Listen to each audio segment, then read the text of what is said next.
सभी दोस्तों को गुड मॉर्निंग और एक बार फिर से आप सभी का स्वागत है आपके अपने YouTube चैनल उत्कर्ष स्टडी पे। और आप सभी को पता है इस चैनल पे आपको लैब असिस्टेंट ज्योग्राफी के लिए डेली क्लास मिलती है। तो आज हमारी 32वीं क्लास है और अपन ने कल चैप्टर नंबर 18 स्टार्ट किया था। इसका सेकंड पार्ट है या यूँ कह लो सेकंड क्लास है। तो इसमें अपन क्या पढ़ने वाले हैं, पृथ्वी का उष्मा बजट, जो कि आपके एग्जाम की दृष्टि से बहुत ही महत्वपूर्ण है। क्योंकि पिछली बार 2022 में जब ये वैकेंसी आई थी तो उस एग्जाम में पृथ्वी के उष्मा बजट से एक भी क्वेश्चन नहीं पूछा गया था। अब की बार पूरी संभावना है कि इस चैप्टर से एक क्वेश्चन है वो पक्का पूछा जाएगा, तो इसको आप आराम से समझिएगा। लेकिन उससे पहले अपन थोड़ी सी बातें कर लेते हैं बुक के बारे में। बहुत सारे साथी हैं वो कमेंट बॉक्स में पूछते हैं कि भाई साहब आपकी बुक है वो कब आएगी। तो बुक के बारे में मैं आपको नॉर्मल सी जानकारी दे देता हूँ। बहुत सारे साथी ये पूछते हैं कि कब तक मार्केट में आएगी, तो मैं आपको बता दूं बुक का पूरा काम हो चुका है। जनवरी एंड तक या फिर जनवरी एंड तक आपको नहीं मिलती है तो 7 फरवरी से पहले आपको बुक है वो मार्केट में मिल जाएगी। बुक का सारा काम हो चुका है, बुक रेडी है, लेकिन प्रिंटिंग का काम है वो थोड़ा सा बाकी है। तो जैसे ही प्रिंट होगी उसके बाद में आपको मार्केट में मिल जाएगी ये बुक मेरे द्वारा और साथ में 3-4 साथी जो लगे हुए हैं उनके द्वारा पिछले 10-12 महीने से या उससे पहले मैं अकेला तैयार कर रहा था। उसके बाद में कई साथी है वो मेरे साथ जुड़े। तो ये बुक बहुत ही अच्छे तरीके से तैयार की गई है। इसमें आपको थ्योरी भी मिलेगी और आपको MCQ भी मिलेंगे। जो मैं आपको ये कंटेंट पढ़ा रहा हूँ ये बुक का ही कंटेंट है, ठीक है। और मैं आपको ये विश्वास दिलाता हूँ अगर आप उस बुक को पढ़ लेते हैं तो उस बुक में 100 में से 80 क्वेश्चन है वो आपको मिनिमम हूबहू मिल जाएंगे एग्जाम में। और इसके साथ साथ मैं आपको ये भी कह रहा हूँ क्योंकि मैंने लिखी है तो 80 प्लस यानी 85 तक क्वेश्चन है वो पूरे आने की संभावना है उस बुक से। आपको बस लाइन टू लाइन है वो बुक को याद कर लेनी है। और यहाँ पे मैं क्लास के माध्यम से भी आपको समझा रहा हूँ और उसके बाद में जैसे बुक आएगी मार्केट में तो आप लेके उस बुक को पढ़ लेना। इतने में आपका ये जो पार्ट भी है उसका काम आराम से हो जाएगा। तो चलिए अपन आज का जो चैप्टर है पृथ्वी का उष्मा बजट इसको पढ़ना स्टार्ट करते हैं। तो इसमें अपन को पढ़ना क्या है कि पृथ्वी पर सूर्य से जो टोटल ऊर्जा आती है वो वापस पृथ्वी से ही परावर्तित हो जाती है। इसी को अपन क्या बोलते हैं, पृथ्वी का उष्मा बजट। इससे क्या होता है कि जो सूर्य ताप टोटल आता है पृथ्वी पर वो जितना आता है उतना ही वापस चला जाता है। इससे ये संतुलन बना रहता है उष्मा का। इसी को अपन क्या बोलते हैं, पृथ्वी का उष्मा बजट। अब अपन इसको पढ़ेंगे तो पृथ्वी से जितने भी ऊर्जा आ रही है सूर्य तप के रूप में उसको 100 यूनिट मान के पढ़ेंगे। और मैं आपको बताऊंगा कि ये जो 100 यूनिट आती है वो कैसे वापिस है वो जाती है। यही अपन को पढ़ना है और ये कहलाता है पृथ्वी का उष्मा बजट। तो चलिए अपन स्टार्ट करते हैं। तो देखिएगा आगमन सौर विकिरण 100 इकाइयाँ अपन ने मानी है। ये सूर्य से आने वाली क्या है, सौर विकिरण है। ये वायुमंडल की ऊपरी सतह पर पहुंचती है और यहीं से अपन क्या करते हैं, इस उष्मा बजट की गणना है वो शुरू करते हैं। तो अब ध्यान से समझिएगा टोटल 100 इकाइयाँ मैंने आपको बताई, इसमें से 35 इकाइयाँ हैं वो पृथ्वी की सतह पर पहुंचने से पहले ही अंतरिक्ष में क्या है वापस लौट जाती है, ठीक है, यानी वापस अंतरिक्ष में परावर्तित हो जाती है। अब ये जो 35 यूनिट है जो कि पृथ्वी की सतह पर पहुंचने से पहले परावर्तित हो रही है, इनमें से किन किन माध्यम से ये वापस लौटती है इसको समझिएगा। तो इसमें 35 में से जो 27 यूनिट है वो तो बादलों के द्वारा क्या होती है, परावर्तित होती है। इसके अलावा 2 इकाई या 2 यूनिट है वो बर्फ के द्वारा, और बाकी बची कितनी 6 यूनिट ये आपकी प्रकिरणन के द्वारा है वो वापस परावर्तित हो जाती है। तो यहाँ पे ये आपको 35 यूनिट है वो समझ में आ गई। अब बाकी बची 65 यूनिट, इनके बारे में अपन समझेंगे कि वो आगे कहाँ पे जाती है और किस प्रकार परावर्तित होती है। लेकिन उससे पहले मैं आपको बता देता हूँ एक बार कि जो ये 27 यूनिट है वो तो बादलों के ऊपरी छोर से ही वापस अंतरिक्ष में चली जाती है। ये बात आपको नॉर्मली समझ में आ गई। उसके बाद में देखो जो 2 यूनिट है वो पृथ्वी पर जो हिमाच्छादित क्षेत्र है, यानी अपन बात करें मुख्य रूप से पृथ्वी के ध्रुवीय क्षेत्र है उनके द्वारा, यानी जो बर्फीली सतह है उसके द्वारा ये वापस लौटा दी जाती है। जैसे आप इस चित्र में देख रहे हो कि ये सूर्य से क्या आ रही है, सौर विकिरण आ रही है, सूर्य तप आ रहा है और ये इधर ये बर्फ की सतह है इससे टकरा के वापस 2 यूनिट है वो अंतरिक्ष में चली जाती है। अब बात करें जो 6 यूनिट है ये अंतरिक्ष में प्रकिरणन के माध्यम से जाती है। और ये प्रकिरणन किसके द्वारा होता है, तो वायुमंडल में मौजूद धूल कण, इसके अलावा जल वाष्प और अन्य कणों के द्वारा। प्रकिरणन का मतलब क्या होता है कि ये जो वायुमंडल में धूल कण जल वाष्प है इनसे जब आके सूर्य तप की या जो सौर विकिरण है या जो तरंगें हैं वो टकराती है तो ये बिखर जाती है और बाद में परावर्तित होकर अंतरिक्ष में चली जाती है। तो ये 35 यूनिट आपको समझ में आ गई होगी। अब अपन बात करते हैं बाकी बची 65 यूनिट का। अब इसमें से देखिएगा जो ये 65 यूनिट है ये की जाती है अवशोषित किसके द्वारा, पृथ्वी के द्वारा। लेकिन उससे पहले मैं आपको बताऊं कि 65 में से 14 जो यूनिट है वो तो वायुमंडल के द्वारा अवशोषित की जाती है और बाकी बची 65 में से 14 जाए तो 51 यूनिट ये पृथ्वी की सतह पर पहुंचती है और पृथ्वी की सतह के द्वारा अवशोषित की जाती है। अब इन 14 को तो अपन को नहीं देखना क्योंकि ये तो सीधा ही वायुमंडल के द्वारा अवशोषित कर ली गई। अब बात करते हैं ये जो 51 इकाइयाँ हैं ये पृथ्वी के द्वारा अवशोषित की जाती है और पृथ्वी के द्वारा जब ये इकाइयाँ अवशोषित कर ली जाती है तो ये पृथ्वी को गर्म कर देती है और उसके बाद में देखो ये अब वापस 51 इकाइयाँ हैं वो परावर्तित होगी। अब ये परावर्तित होगी तो ये जब आ रही थी तो सौर विकिरण थी, ठीक है। अब ये परावर्तित हो रही है तो ये क्या बन गई, पृथ्वी या पार्थिव विकिरण, यानी ये अब परावर्तित हो रही है तो ये पार्थिव विकिरण के रूप में हो रही है। और अब देखो जब ये परावर्तित होती है तो इसमें से यानी जो टोटल 51 यूनिट है इनमें से 17 यूनिट है वो तो सीधा पृथ्वी की सतह पर पहुंची 51 यूनिट, उसमें से 17 तो चली गई सीधी अंतरिक्ष में, यानी पृथ्वी की सतह ने सीधा ही 17 यूनिट को अंतरिक्ष में परावर्तित कर दिया। और ये जो 17 यूनिट अब परावर्तित हो रही है ना तो ये किस रूप में हो रही है, पार्थिव विकिरण के रूप में। और इसमें से अब 51 में से 17 जाए तो बचती है 34 यूनिट और ये 34 यूनिट है वो ऐसे समझिएगा, यानी ये सूर्य है, ठीक है। थोड़ा ब्लैक कलर ले लेता हूँ, ये आपका सूर्य है, यहाँ से ये यूनिट आई इधर पृथ्वी पर। अब पृथ्वी से ये आई थी तो ये कहलाएगी सौर विकिरण, ठीक है। और अब देखो ये पृथ्वी से जब वापस जाएगी तो ये किस रूप में जाएगी, पार्थिव विकिरण के रूप में। समझ में आई बात। अब यहाँ पे देखो जो 17 यूनिट थी वो तो सीधी की सीधी अंतरिक्ष में चली गई। अब ये जो बाकी बची 34 यूनिट है ये क्या होती है, सीधी वायुमंडल में पहले जाती है। वायुमंडल क्या है, इनको अवशोषित करता है और वायुमंडल इन 34 यूनिट को अवशोषित करके बाद में क्या करते हैं, अंतरिक्ष में परावर्तित करते हैं। तो अब अपन को समझना है कि ये जो 34 यूनिट है जो कि पार्थिव विकिरण के रूप में वायुमंडल को गर्म कर रही है और वायुमंडल के द्वारा ये 34 यूनिट अवशोषित कर रही है, ये किस किस रूप में वायुमंडल के द्वारा अवशोषित की जाती है ये समझिएगा। अब 34 यूनिट में से अपन बात करें तो ये 17 तो अंतरिक्ष में चली गई 51 में से, इसको तो अपन एक बार नहीं देखेंगे और मैंने ऊपर भी आपको बता दिया है। और यहाँ पे ये बात मैंने आपको बताई, ये पार्थिव विकिरण के रूप में जाती है तो ये कैसे जाएगी, दृग तरंग वाली अवरक्त विकिरण के रूप में, ठीक है। ये बात कल मैंने जो क्लास आपको पढ़ाई थी उसके आधार पे आपको ये बात समझ में आ गई होगी। अब अपन बात करते हैं जो वायुमंडल के द्वारा अवशोषित की जाती है 34 यूनिट, उनमें 3 रूपों में ये वायुमंडल के द्वारा यूनिट है वो अवशोषित की जाती है। इसमें पहली जो यूनिट आती है वो आती है 19 यूनिट जो कि संघनन के द्वारा क्या है, वायुमंडल के द्वारा अवशोषित की जाती है। इसके अलावा 9 है वो संवहन के द्वारा अवशोषित की जाती है। संवहन क्या है ये मैंने कल वाली क्लास में आपको बताया था कि जब ऊष्मा का ऊर्ध्वाधर संचरण होता है उसी को अपन संवहन बोलते हैं। और इसके अलावा 6 वो सीधा विकिरण के रूप में ये वायुमंडल के द्वारा सीधा ही यूज कर ली जाती है। जो पृथ्वी से 34 यूनिट है उनमें से 6 यूनिट वायुमंडल सीधा ही अवशोषित कर लेता है। अब इनको एक एक करके आराम से समझेंगे। जैसे पहली है संघनन की गुप्त ऊष्मा, ये आपकी 19 यूनिट है। इनको समझिएगा, जब जल वाष्प है वो गैस से द्रव अवस्था में आता है तो ऊष्मा मुक्त होती है और इसी मुक्त ऊष्मा को क्या करते हैं, वायुमंडल सोख लेते हैं। यानी ये पृथ्वी से 19 यूनिट है वो जा रही थी और ये 19 यूनिट है वो संघनन की गुप्त ऊष्मा के रूप में ये मुक्त होती है और इसको वायुमंडल है वो अवशोषित कर लेता है। अब दूसरा अपन देखें तो वो आता है संवहन।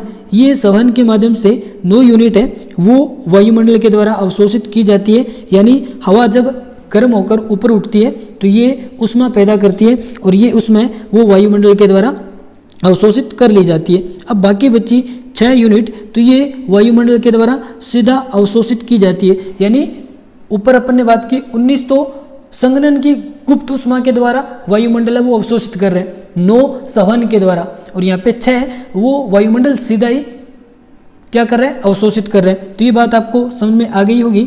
अब अपन बात करते हैं कि वायुमंडल का जो कुल बजट है, इसमें से 48 यूनिट है वो वायुमंडल के द्वारा अवशोषित की जा रही है। अब इनको समझिएगा आराम से। और ये जो 48 यूनिट वायुमंडल के द्वारा अवशोषित की जा रही है, ये वापस क्या है, परावर्तित कर दी जाती है। लेकिन इसमें से समझिएगा कि वायुमंडल के द्वारा जो ये 48 यूनिट है जो कि अवशोषित की जा रही है, इसमें से कौन कौन से प्रकार की है। तो 14 जो यूनिट है वो तो सूर्य से जो सीधा सौर विकिरण के रूप में आ रही थी, वो वायुमंडल ने अवशोषित कर ली। उसके बाद में अपन ने पढ़ा कि जो 51 है वो पृथ्वी पर पहुंची। 51 में से 34 यूनिट है वो पृथ्वी से पार्थिव विकिरण के रूप में वापस गई और इसको वायुमंडल ने ऑब्जर्व कर लिया, अवशोषित कर लिया। ठीक है, तो यहाँ पे 34 यूनिट है वो तो वायुमंडल के द्वारा पृथ्वी या पार्थिव विकिरण के रूप में अवशोषित की जाती है, और 14 यूनिट है वो सौर विकिरण के रूप में। तो याद रखिएगा ये टोटल 48 यूनिट है जो कि वायुमंडल के द्वारा अवशोषित भी की जाती है और वापस अंतरिक्ष में परावर्तित भी कर दी जाती है। ये अलग से क्वेश्चन पूछ लिया जा सकता है। उसके बाद में देखिएगा अंतिम ऊष्मा संतुलन, यानी अब देखो 48 वायुमंडल के द्वारा अवशोषित किया गया और उसको वापस अंतरिक्ष में भेज दिया गया, और 17 पृथ्वी के द्वारा ऑलरेडी सीधा ही भेज दिया गया। तो ये टोटल देखो जो 65 यूनिट पृथ्वी की सतह पे आ रही थी, ये वापस क्या हो चुकी है, परावर्तित हो चुकी है, और 35 वो ऊपर की ऊपर ही परावर्तित हो चुकी है। तो टोटल जो अपन ने 100 यूनिट देखी है ये पृथ्वी की सतह पे आई, कुछ आई कुछ नहीं आई, लेकिन 100 आई अपन ने मानी, और ये 100 ही वापस क्या होगी, परावर्तित होगी। तो यही कहलाता है पृथ्वी का ऊष्मा बजट। आई होप आपको बहुत ही अच्छे तरीके से समझ में आया होगा। अब कुछ महत्वपूर्ण बातें वो मैं आपको इस बजट से संबंधित बता देता हूँ, और उसके बाद में अपन कुछ एमसीक्यू क्वेश्चन है वो भी देखने वाले हैं। तो देखिएगा ये लगभग सारी है वो पृथ्वी की ऊष्मा बजट से संबंधित बातें हो चुकी है। अब यहाँ पे सबसे महत्वपूर्ण बात देखिएगा, यानी ये जो सूर्य तप आ रहा है इनका अक्षांशीय संतुलन देखिएगा। बहुत ही इंपॉर्टेंट बात है कि 40 डिग्री उत्तरी अक्षांश और 40 डिग्री दक्षिणी अक्षांश के बीच आप देखेंगे यहाँ पे सूर्य की ऊर्जा वो बहुत अधिक प्राप्त होती है, यानी सूर्य तप है वो बहुत अधिक प्राप्त होता है, जबकि उत्सर्जन है वो यहाँ पे कम होता है। और ऐसा होता है तो यहाँ पे क्या है, जो सौर ऊर्जा या मैं यूँ कहूँ सूर्य तप है वो अधिशेष के रूप में बच जाता है, यानी सरप्लस हो जाता है, यानी थोड़ा बच जाता है। इसके विपरीत आप देखेंगे ध्रुवों पर विपरीत स्थिति होती है, यानी जो सूर्य तप है वो तो कम प्राप्त होता है, लेकिन जो बर्फ होती है वो याद रख लेना परावर्तित बहुत अधिक करती है। जो सूर्य का प्रकाश आता है या सूर्य तप आता है उसको परावर्तित बहुत अधिक करती है, तो इसलिए उत्सर्जन है वहाँ पे अधिक होता है। इस कारण यहाँ पे सूर्य तप की कमी रहती है। ठीक है, अब देखिएगा अपन बात करते हैं एल्बिडो के बारे में, बहुत ही इंपॉर्टेंट है, यहाँ से भी क्वेश्चन आने की पूरी संभावना है। इसको हिंदी में बोलते हैं प्रकाशानुपात और इसको बोलते हैं ज्योग्राफी में एल्बिडो। अब इस एल्बिडो को समझिएगा, बहुत ही आसान से है, आपको लग रहा होगा बहुत ही टफ शब्द है, बहुत ही आसान सी परिभाषा है कि किसी वस्तु द्वारा परावर्तित सूर्य के प्रकाश का अंश उसका एल्बिडो कहलाता है। यानी सूर्य से जो सूर्य तप आ रहा है वो किसी वस्तु के द्वारा जितना परावर्तित किया जा रहा है, यानी मान लो 100% आ रहा है तो कोई वस्तु है वो 50% परावर्तित कर रही है, तो वो 50% उस वस्तु का क्या हो जाता है, एल्बिडो हो जाता है। अब अपन समझेंगे किसका एल्बिडो है वो अधिक होता है, किसका कम होता है, और पृथ्वी का औसत एल्बिडो है वो कितना होता है। तो ये बहुत ही इंपॉर्टेंट बातें हैं और यहाँ से क्वेश्चन है वो पूछा भी जाएगा। तो सबसे पहले देखिएगा एल्बिडो कब अधिक होता है। तो दो स्थितियाँ हैं जब एल्बिडो है वो बहुत अधिक होता है। तो अपन बात करें कौन सा टाइम है, एक तो सुबह का और एक है देर शाम को। उस टाइम एल्बिडो बहुत अधिक होता है। क्यों अधिक होता है, क्योंकि जब सुबह सूर्य निकलते हैं तो सूर्य की जो किरणें वो तिरछी पड़ती है, और इसी प्रकार जब सूर्य शाम को अस्त होता है उस टाइम भी सूर्य की किरणें वो तिरछी पड़ती है, और तिरछी किरणों के कारण इसका जो सूर्य तप है वो कम प्राप्त होता है, लेकिन एल्बिडो फिर अधिक हो जाता है। तो यही कारण है कि सूर्य ताप आपसे सीधा पूछा जाएगा कि एल्बिडो कब अधिक होता है, तो सुबह और जब सूर्यास्त होता है यानी देर शाम को। क्यों होता है, क्योंकि इस टाइम सूर्य की किरणें वो तिरछी पड़ती है। अब यहाँ पे देखते हैं दो महत्वपूर्ण बातें। आपसे पूछे कि पृथ्वी पर ये अपन बात करें कि ये जो अलग अलग वस्तु हैं उनमें सर्वाधिक एल्बिडो है वो किसका होता है, तो ये होता है ताजी बर्फ का, यानी जो फ्रेश स्नो होती है इनका एल्बिडो सर्वाधिक होता है। और ऐसा क्वेश्चन भी बन सकता है कि भूमध्य रेखा पे एल्बिडो अधिक होता है या फिर ध्रुवों पे, तो आप कहेंगे एल्बिडो है वो ध्रुवों पे अधिक होता है, क्योंकि ध्रुवों पर बहुत ज़्यादा बर्फ है वो पाई जाती है, इस कारण ध्रुवों पर एल्बिडो है वो अधिक। और दूसरी बात यह है कि ध्रुवों पर सूर्य की किरणें वो तिरछी पड़ती है, इसके कारण सूर्य तप भी कम प्राप्त होता है, और जितना ही प्राप्त होता है उतना ही यहाँ पे बर्फ है तो वो इनको वापस परावर्तित कर देती है, तो इसलिए यहाँ पे क्या होता है एल्बिडो है वो अधिक होते हैं। अब यहाँ पे बात करते हैं पृथ्वी का औसत एल्बिडो, तो पृथ्वी का जो औसत एल्बिडो है वो है 0.3। इसका मतलब होता है कि अगर पृथ्वी पर 100 यूनिट या 100% सूर्य तप आ रहा है तो पृथ्वी के द्वारा 30% जो ऊर्जा है या जो सूर्य तप है उसको वापस परावर्तित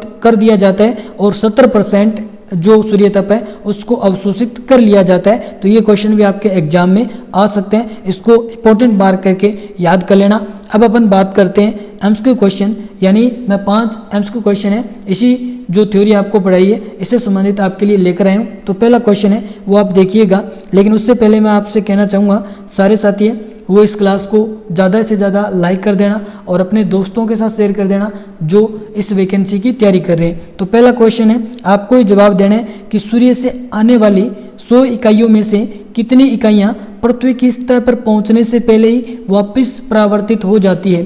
तो अब देखो हमने पहले ही पढ़ा था कि 35 जो यूनिट है वो सीधे ही पृथ्वी की सतह पर पहुँचने से पहले ही परावर्तित हो जाती है, तो यहाँ पे हमारा बी नंबर ऑप्शन है वो राइट हो जाएगा। और ये मैंने एक्सप्लेनेशन भी नीचे दे रखा है, और वो 35 यूनिट जो परावर्तित होती है वो किस किस रूप में परावर्तित होती है ये भी बता रखा है। 27 बादलों से, 2 हिमाच्छादित क्षेत्रों से और 6 आपकी अंतरिक्ष में प्रकीर्णन के द्वारा। अब अपन दूसरा क्वेश्चन देखें, पृथ्वी का औसत एल्बिडो कितना होता है, तो ये अभी पढ़ के आए हैं 0.3 या 30%, तो सी नंबर ऑप्शन हमारा राइट हो जाएगा।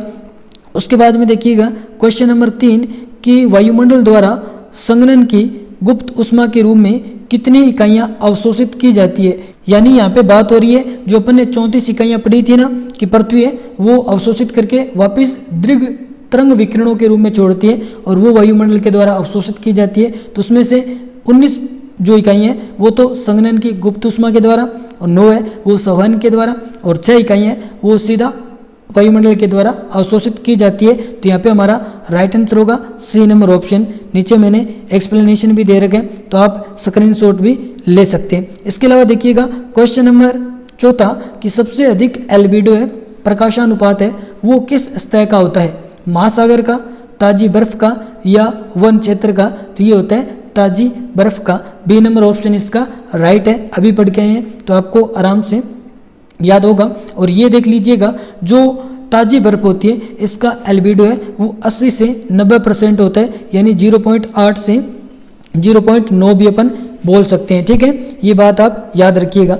नेक्स्ट क्वेश्चन और आज का अंतिम क्वेश्चन कि किस अक्षांशीय क्षेत्रों में ऊर्जा का अधिशेष होता है, तो ये क्वेश्चन आज की इस क्लास का कमेंट बॉक्स का क्वेश्चन है, और इससे मुझे पता भी चलेगा कि जो साथी शिद्दत से लगे हुए वास्तव में इस जॉब को अपना ड्रीम मानते हैं और इसके लिए शिद्दत से मेहनत करें वो यहाँ तक पहुँचेंगे, और वो इस क्लास के एंड में यानी पूरा देखने के बाद इस क्वेश्चन का राइट आंसर है वो भी कमेंट में लिखेंगे। ठीक है, तो अब देखिएगा एक बात मैं आपको कहना चाहूँगा, सारे साथी है वो इस चैनल को सब्सक्राइब कर लेना और साथ में टेलीग्राम चैनल है उसको ज्वाइन कर लेना, और मुझे आप इंस्टा पे भी फॉलो कर लेना। टेलीग्राम चैनल और इंस्टा अकाउंट का लिंक है वो वीडियो के डिस्क्रिप्शन में है, और इंस्टा पे मैं फॉलो करने के लिए इसलिए कह रहा हूँ कि जो भी साथी जो पहली बार इस वैकेंसी के लिए तैयारी कर रहे हैं, यानी जो अभी फर्स्ट ईयर या सेकंड ईयर में है और उनकी एज है वो 18+ हो गई है और वो इस वैकेंसी की तैयारी कर रहे हैं और वो उनका लाइन में पहला ही कॉम्पिटिटिव एग्जाम है,